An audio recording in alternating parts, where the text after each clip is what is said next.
आपके पास all over India से patients आते हैं। तो आइए मिलते हैं डॉक्टर साहब से और जानेंगे कुछ पपीज़ के बारे में इम्पोर्टेंट बात। सर, यहाँ पर प्रैक्टिस करने को आपको यानी कितना समय हो गया यहाँ पर? 81 का मेरा ग्रेजुएशन है और जब मैं फाइनल ईयर में था तब से मैंने डॉग प्रैक्टिस चालू की। उस ज़माने में डॉग प्रैक्टिस नाम की ऐसी कोई चीज़ ही नहीं थी। सब जो भी हमारी ट्रीटमेंट रहती थी वो सब लार्ज एनिमल पे कॉन्सेंट्रेट किया जाता था। हमको उस टाइम में तो कुछ ज़्यादा सिखाया भी नहीं स्मॉल एनिमल के बारे में, हमने अपने आप डेवलप करते गए। सो 81 से ही मैं प्रैक्टिस कर रहा हूँ। सो नियर अबाउट 39 ईयर्स हो गए मेरे को प्रैक्टिस करते हुए। आज मेरी एज 62 है। सो नियर अबाउट 38 लगते नहीं 62 एज के करके क्या करना है। बहुत मेंटेन रखा है खुद को आपने। प्रैक्टिस, अगर डॉग प्रैक्टिस करना है, you have to spend 8 to 10 hours per day in this profession, so you have to maintain your health. That is more important. उनके जितना आप अच्छा काम करोगे, जितना डिवोशन आपका आपके प्रैक्टिस में रहेगा, उतने ही नहीं। वो तो हमने आपके बारे में सुना ही है। ये आपने जो यहाँ पे स्मॉल ब्रीड में और डॉग्स के लिए किया है, आपकी गाइडेंस में काफ़ी यहाँ पर ब्रीडर्स और ब्रीडिंग में सक्सेस भी रह चुके हैं और आज उनका काफ़ी नाम भी है और इंडिया लेवल पे। सर बताइए, ये पपीज़ लेते समय पेट ओनर को किस बात का ध्यान रखना है? आजकल ऐसा हो गया है कि डॉगीज रखना या पपीज़ पालना ये तो फैशन हो गया है। लोग पैर से तो शुरुआत में पपी ला लेते हैं, बाद में बीमार गिर गया या फिर उससे कुछ तकलीफ होने लगी तो उसको छोड़ देते हैं। जैसे हमें कई देखे हैं।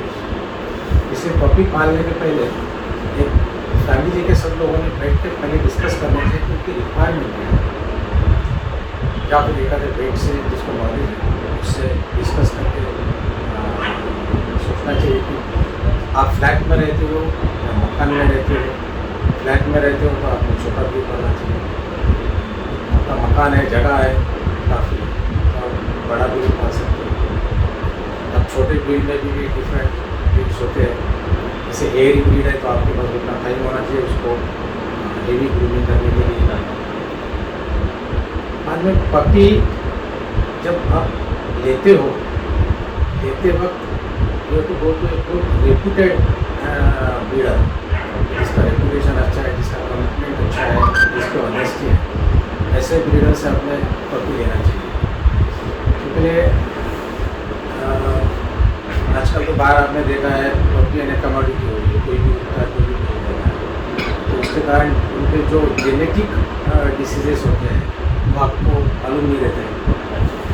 जैसे जर्मन शेपर्ड में डिस्पीशिया के प्रॉब्लम्स होते हैं, आप डायलिशन में देखो एपिलेप्सी के प्रॉब्लम होते हैं, किसी को स्ट्रोक्स होते रहते बार। सो ऐसे अलग अलग जो जेनेटिक डिसीजेस होते हैं वो अकॉर्डिंग टू द ब्रीड्स उनके जनरेशन में आते रहते हैं। तो इससे वक्त अच्छा अगर ब्रीडर है तो उसके पास रिकॉर्ड रहता है आपको 5 जनरेशन से जनरेशन। ये जनरेशन में कोई भी ये लाइफ में प्रॉब्लम आएंगे। तो ऐसे ब्रीडर से आप लेते हो तो आप you will be very happy, क्योंकि उसको आपका पपी रखना है ना, आपका 10-12 से 15 साल का एक कमिटमेंट होता है। आपका पेशेंस लगता है, लव लगता है, तभी आप उसको अच्छे से पाल सकते हैं। अगर ये डिसीज फ्री पपीज़ आप जब रखोगे सो वो पालने का भी मज़ा अलग है। वैसे देखा जाए तो हर ब्रीड, चाहे अपने इंडियन ब्रीड भी इसके फूड होते हैं। तो ये सब देखने के बाद आपने पपी लेना चाहिए। पपी जब आप लेते हो तो first you have to go to a vet and according to its directions आपको उसको क्या फील करना चाहिए, क्या मेडिसिन। जैसे पपीज जब लाते हो तो उसको डिवर्मिंग करते हैं, कैल्शियम विटामिन्स देते हैं। अब नाउअडेज काफ़ी अच्छे रेडीमेड फूड आने लगे हैं। आप अगर रेडीमेड लेना चाहते हो तो रेडीमेड घर का देना चाहते हो, अपने घर का क्या देना चाहिए क्या नहीं देना चाहिए। जैसे आप राइस है, दाल है, चावल है, रोटी सब्जी है, वेजिटेबल्स, पनीर है, एग्स है, ऑयल, स्लोली और स्टेप बाय स्टेप एक दे सकते हैं। अब ऐसा है कि कुछ puppies they are allergic to milk and wheat, तो ऐसे पपीज को आप दूध और रोटी नहीं देना चाहिए। सो ये छोटी छोटी चीज़ें होती है, बेटर वेट से लोग डिस्कस करने के लिए ज़्यादा। सर बहुत सारे पेट ओनर्स होते हैं जो डॉग्स ले लेते हैं और उसके बाद उनको डीवर्मिंग और वैक्सीनेशन, इसके बारे में उसका क्या इम्पोर्टेंस है ये नहीं पता होता, उसके बारे में थोड़ा बताएंगे। पपी में तो पहले बताया आपको, पपी लेने के बाद सबसे पहले vet you will explain you everything कि डीवर्मिंग क्या होता है, कैसे देता है, कैसे देते हैं। जैसे फीमेल जब प्रेगनेंट होती है उसके पहले एक बार डीवर्मिंग किया जाता है, कई बार लास्ट 10 डेज जब रहते हैं उस टाइम में भी उसको डीवर्मिंग करते हैं। तो पपीज़ होने के बाद अराउंड 15 to 20 डेज़ के बीच में पपीज़ को डीवर्मिंग किया जाता है और उसके बाद में एवरी 15 to 20 डेज़ उसको 3-4 टाइम्स रेगुलर डीवर्मिंग किया जाता है अकॉर्डिंग टू वेट। उसका जितना वेट रहेगा उसके हिसाब से डोज कैलकुलेट किया जाता है, दिया जाता है और उसके बाद में फिर मंथ और 2-3 मंथ ट्वाइस सफर जैसे जब बड़ा हो जाता है, एडल्ट हो जाता है तो 4 टाइम्स अ ईयर उसका डीवर्मिंग का शेड्यूल होता है। कई लोग पूछते हैं कि डीवर्मिंग इतने बार क्यों देना चाहिए। सही में देखा जाए तो उनका जो पूछना बिल्कुल करेक्ट है, क्योंकि ये अगर हम अननेसेसरी डीवर्मिंग ज़्यादा देते रहे तो लीवर भी डैमेज हो सकता है। पर पपीज़ में हमेशा इधर मुँह मार उधर मुँह मार, ये खा लो वो खा लो, इस कारण उनको रिपीटेड वर्म्स होने के चांसेस बहुत रहते हैं और ऐसी कोई भी मेडिसिन नहीं कि जो वर्म्स के हर स्टेज के ऊपर एक्ट करे। आप अगर आज एक डोज देते हैं तो एडल्ट वर्म मर जाएंगे, नेक्स्ट टाइम दोगे तो दूसरे टाइप के वर्म्स मर जाएंगे। सो ऐसे डिफरेंट टाइप ऑफ वर्म्स रहते हैं, तो उनकी जो साइकिल होती है तो हर वो लाइफ साइकिल के हर स्टेज के ऊपर हर मेडिसिन एक्ट नहीं करती। So you have to go on repeat every 15 to 20 days, इसलिए वो रिपीटेशन रहता है। और वैक्सीनेशन का ऐसा है कि जो कोर वैक्सीन होते हैं जैसे डिस्टेंपर है, हेपेटाइटिस है, गैस्ट्रो है, उसको पापू बोलते हैं, पैराइन्फ्लुएंजा है, रेबीज़ है, ये जो वैक्सीन होते हैं तो जनरली ये रेबीज़ 3 मंथ्स के बाद ही दिया जाता है और ये जो कोर वैक्सीन होते हैं जनरली 6 to 8 वीक्स के बीच में पहला वैक्सीन दिया जाता है और उसके बाद में आप कौन सा वैक्सीन यूज़ कर रहे हैं, कौन से कॉम्बिनेशन में यूज़ कर रहे हैं, उसके ऊपर उसका सब शेड्यूल डिपेंड करता है। और ऑन एन एवरेज जो आजकल जो नया है 10-in-1, 11-in-1, तो जनरली ये आफ्टर 6 वीक जब आप चालू करते हो तो हर 3 वीक्स के बाद you have to give shot up to 16 to 20 weeks तक, क्योंकि ये जनरली वो पीरियड तक तो मैटरनल एंटीबॉडीज रहती है, सो आफ्टर 10 वीक्स वो स्लोली रिड्यूस होते जाती है। तो हम लोग जब वैक्सीन देते हैं तो जो हेल्दी इम्यून सिस्टम जो होती है पपीज़ की, उसमें एंटीबॉडीज प्रोड्यूस करना चाहिए और वो मेंटेन रहना चाहिए, इसके लिए हम ये रिपीटेड डोजेस वैक्सीन के देते हैं। और रेबीज़ का तो 3 महीने के बाद देते हैं और रेबीज़ का ऐसा है कि it all depends upon your local rules and regulations. आपके एरिया में एक्सपोजर कितना है उसके ऊपर डिपेंड करता है। रेबीज़ का वैक्सीन आप सिंगल भी दे सकते हो या उसको बूस्टर भी दे सकते हो 4 वीक से बाद। जैसे फॉरेन में कुछ कंट्रीज़ में they are already declare that their country is free from rabies, so वहाँ only 1 vaccine is sufficient for 3 years। इस टाइप का वो शेड्यूल है। इसके बाद में अभी और नए वैक्सीन आए हुए हैं, जैसे केनेल कॉफ का आया हुआ है, लाइम डिसीज़ का आया हुआ है, पर वो वैक्सीन अभी अपने यहाँ पर है। इंडिया में या फिर नागपुर में तो है ही नहीं, इंडिया में मेरे ख्याल से इंडिया में भी मैंने तो नहीं सुना था। ये इम्पोर्टेंट है कि सारी वैक्सीन होना चाहिए, तो अभी होना चाहिए जैसे केनल कॉफ है, केनल कॉफ अगर बढ़ता है तो नेचुरली वो निमोनिया क्रिएट करेगा, मॉर्डिटेला नॉर्बिसेप्टिका और एनाइफ्लूजा वो कॉम्बिनेशन में आता है, that may damage your lung also, so it becomes a life threatening disease. तो सर एक चीज़ और पूछना था कि डिजीज़ के बारे में, ये गैस्ट्रो जो डिजीज़ है और पारो, ये क्या डिफरेंट डिजीज़ है या एक ही चीज़ के दो नाम है? गैस्ट्रो जो होता है पपीज़ में, that is cause by parvo virus. Okay. आम भाषा में सभी लोग गैस्ट्रो गैस्ट्रो ही बोलते हैं। हाँ।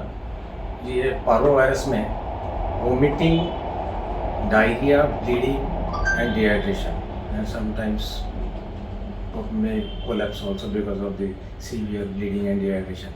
क्योंकि ये जो वायरस होता है ये बेसिकली गैस्ट्रो इंटेस्टाइनल ट्रैक्ट पे अफेक्ट करता है, इसलिए वोमिटिंग, डायरिया, ब्लीडिंग होता है। And sometimes it may attack on myocardial muscles also, so it is a very serious type of disease. तो gastro is caused by parvo virus, it is same thing. Same thing. तो sir इसमें जैसा ये बहुत ही danger disease होता है, इसमें काफ़ी जगह मॉर्टेलिटी ज़्यादा है, इसमें काफ़ी पपीज डाइड हो जाते हैं।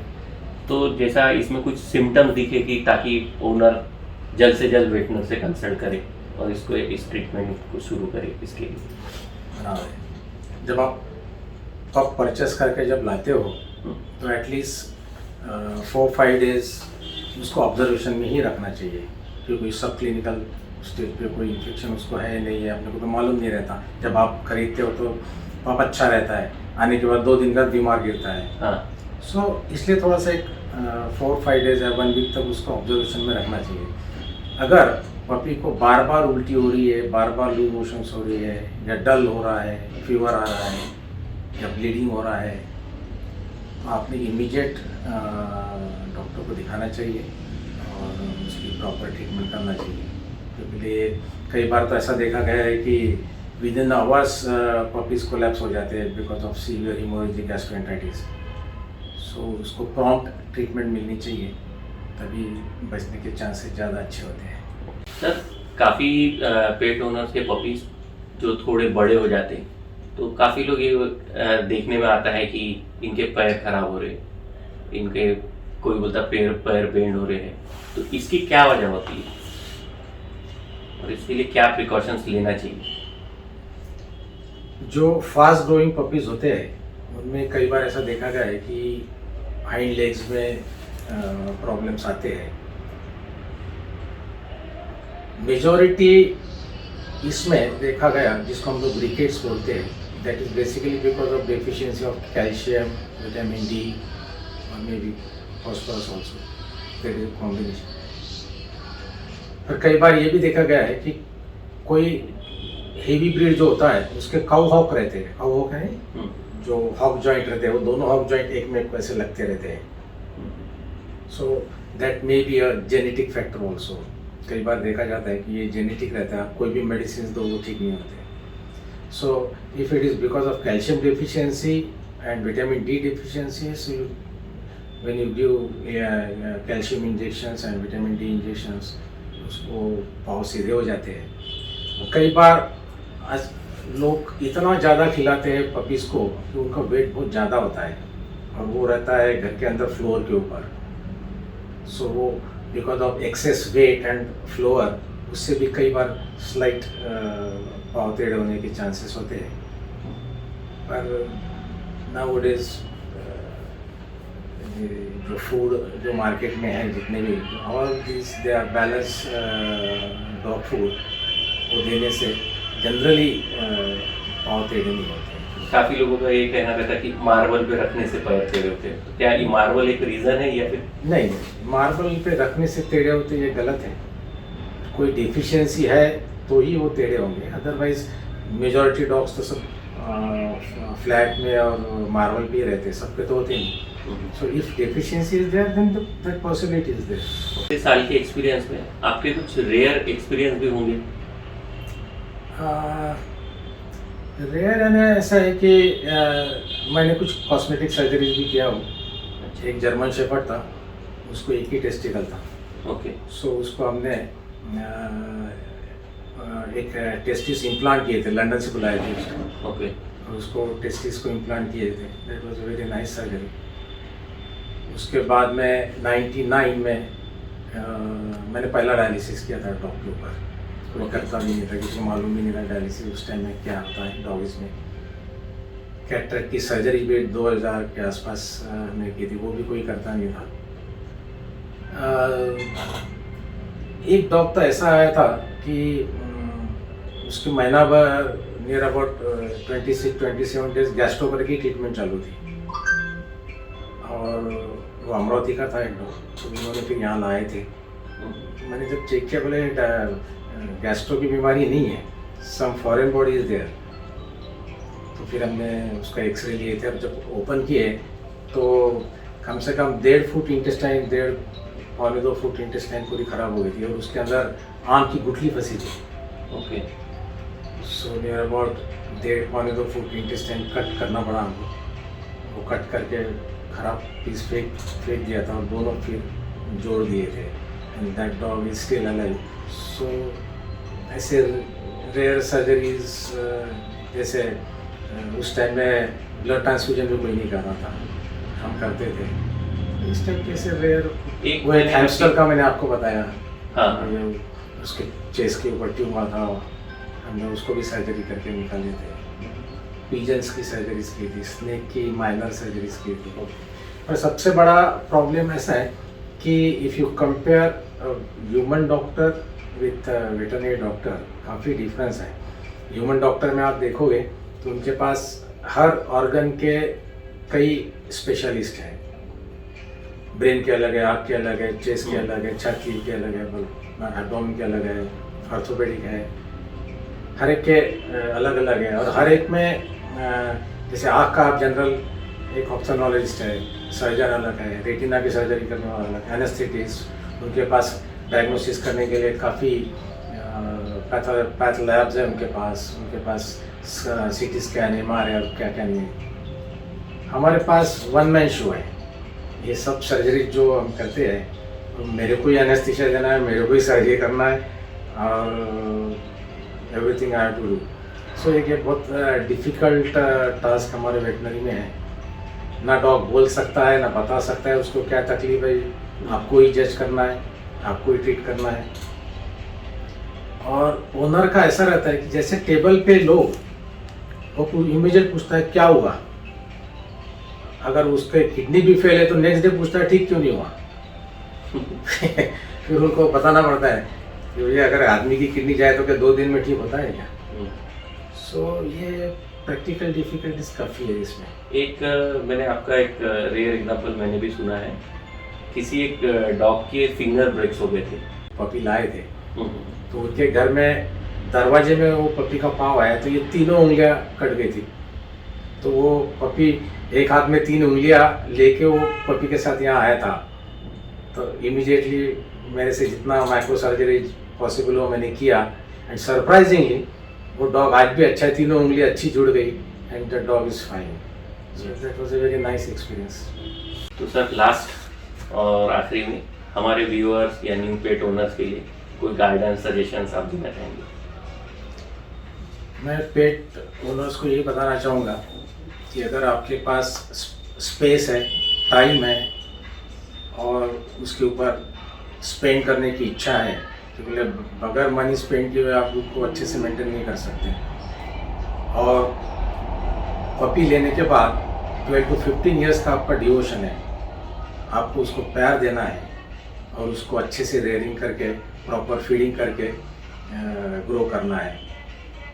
अगर ये सब आप कर सकते हो तो ही पपी के परचेस करने के लिए जाइए। अदरवाइज आप डॉगी को नहीं पाले तो ज़्यादा अच्छा। कैप्सलाइन एंड डॉग टेल्स चैनल को नया चैनल इन्होंने शुरू किया हुआ है, इन्होंने काफ़ी मेहनत भी लिया हुआ है, इसलिए आप लोगों से मेरी रिक्वेस्ट है कि ये चैनल को आप शेयर कीजिए, सब्सक्राइब कीजिए, और इनको प्रोत्साहन देते रहिए। यही मेरी तरफ से आपको रिक्वेस्ट है।